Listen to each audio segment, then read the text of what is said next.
दोस्तों, यह दो प्यासी बहनें एक अनजान आदमी के घर जाती है और वह आदमी दोनों को घोड़ी बनाकर घपा घप बजाना शुरू कर देता है। मूवी के शुरुआत में युवान को अपनी पत्नी के साथ इंटीमेट होते हुए देखते हैं।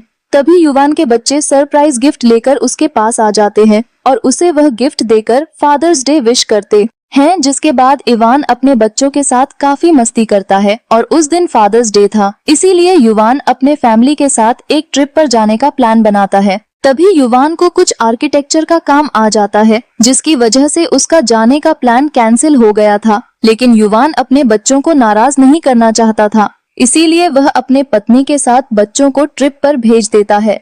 रात को जब युवान अपना जरूरी काम कर रहा था, तभी उसे डोरबेल का आवाज सुनाई देता है। फिर युवान के सोचते हुए जाता है कि इतनी रात को कौन आया होगा। जब वह दरवाजा खोलता है तब उसे दो लड़की बारिश में भीगी हुई नजर आता है, जहां एक का नाम बेला और एक का नाम जेनिस होता है और दोनों कहती है हमारी गाड़ी खराब हो चुकी है और हम रास्ता भी भटक चुके हैं और अगर आप बुरा ना माने तो हम आपके घर में कुछ देर रुकना चाहते हैं। तभी युवान उनकी बात सुनकर उन्हें अंदर ले आता है, जहां पहले युवान उनको 2 टॉवल और अपना आईपैड देता है ताकि वह किसी को फोन करके बुला सके। लेकिन जेनिस को किसी का नंबर याद ही नहीं था, जिसकी वजह से वह मदद नहीं बुला सकी।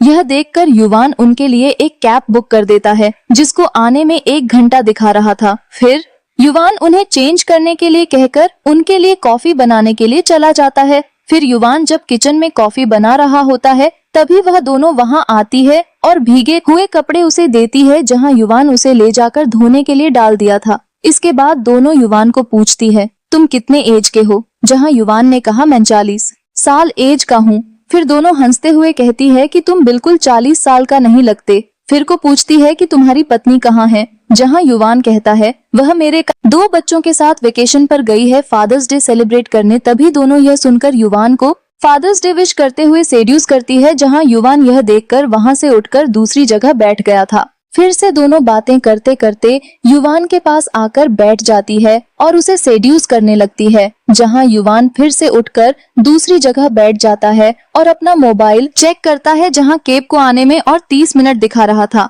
तभी वह दोनों पूछती है कि तुम अपनी वाइफ से कैसे मिले, जहां युवान कहता है कि हम 12 साल की रिलेशनशिप में थे और हमारी शादी को अब 21 साल हो गया है। इसी दौरान दोनों लड़की फिर से उसके पास आकर उसे सेड्यूस करने लगती है, जहां युवान फिर से खुद को बचाकर दूसरी जगह बैठ जाता है और अपना मोबाइल चेक करता है, जहां केप को आने में और 15 मिनट दिखा रहा था, जिसे देखकर युवान रिलैक्स फील करता है, क्योंकि वह 2 लड़कियां उसे बार बार सेड्यूस कर रहा थी। तभी केप के आने से 5 मिनट पहले दोनों लड़कियां बाथरूम में चली जाती हैं। तभी युवान जल्दी से जाकर उनके कपड़े लाता है और उन्हें कहता है तुम्हारी गाड़ी आ चुकी है, यह कपड़े पहन लो। लेकिन युवान के बार बार बुलाने से भी दोनों बाहर नहीं आती है। फिर युवान अपने आंखों पर हाथ रखकर अंदर जाता है, जहां उसने देखा दोनों न्यूड होकर नहा रही है। तभी दोनों युवान को पकड़ के इंटीमेट होने के लिए फोर्स करती है। युवान के बार बार मना करने के बावजूद दोनों जबरदस्ती उसके साथ इंटीमेट होती है और कैब बाहर बहुत देर रुकने के बाद चला गया था।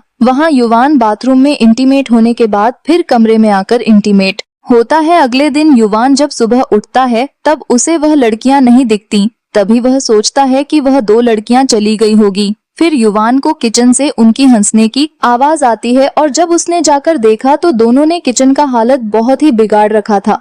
तभी युवान को कैरन का कॉल आता है, जहां वह बात करने के लिए गार्डन में चला जाता है। युवान बात कर ही रहा होता है कि तभी पीछे से दोनों लड़की कपड़े खोलकर शीशे में दिखाने लगती है। युवान किसी तरह बात करके अंदर आता है और दोनों को घर से निकल जाने के लिए कहता है। फिर कुछ देर बाद युवान आकर देखता दोनों जाने की बजाय उसकी पत्नी की बनाई पेंटिंग बिगड़ रही है। तभी युवान गुस्से से कहता है मैं अभी पुलिस को कॉल कर रहा हूँ, अगर तुम्हें जेल जाने से बचना है तो तुरंत अभी यहाँ से निकल जाओ। जहाँ दोनों कहती है तुम्हें पुलिस को बुलाना है, बुलाओ, तुमने कल रात हमारे साथ जो किया वह हम पुलिस को बता देंगे। तभी युवान को और गुस्सा आता है, क्योंकि वह सब उन दोनों ने जबरदस्ती करने के लिए कहा था।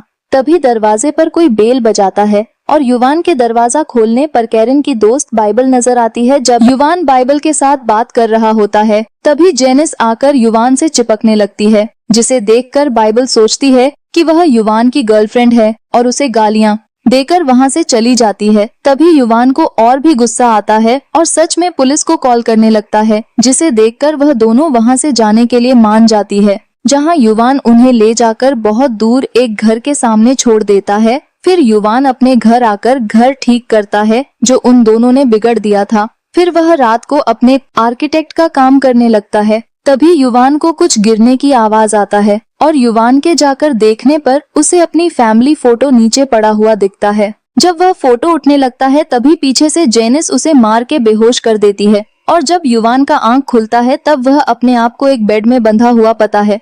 फिर युवान जेनिस और बेला को वहाँ देखा है और बेला ने उसकी बेटी के कपड़े पहनी हुई थी, जिसे देखकर युवान को बहुत गुस्सा आता है और उसे खोलने के लिए कहता है। तभी वह कपड़े खोलकर उसके मुंह में फेंक देती है और जाकर उसके ऊपर चढ़ जाती है और उसे बेला की गंदी चीज दिखाते हुए कहती है कि मैं आपसे बहुत प्यार करता हूँ डैडी, और अपने जो भी कल मेरे साथ किया वह मैं बार बार आपके साथ करना चाहती हूँ। यह सब सुनते हुए युवान को बहुत गुस्सा आ रहा था। इसी दौरान युवान को उसकी वाइफ का कॉल आता है। तभी जेनिस कहती है, अगर तुमने बेला के साथ इंटीमेट नहीं हुए तो हम तुम्हारे पूरे कपड़े उतार कर तुम्हारे वाइफ को दिखा देंगे कि तुम हम दोनों के साथ इंटीमेट हो रहे हो। तभी युवान यह सुनकर इंटीमेट होने के लिए राजी हो जाता है। तभी बेला युवान के साथ इंटीमेट होने लगती है और इसी दौरान जेनिस उसका वीडियो बनाने लग जाती है। तभी युवान बेला को धक्का देकर नीचे गिरा देता है और अपने हाथ पैर खोलकर किचन में आकर जेनिस का गला पकड़ लेता है, जहां जेनिस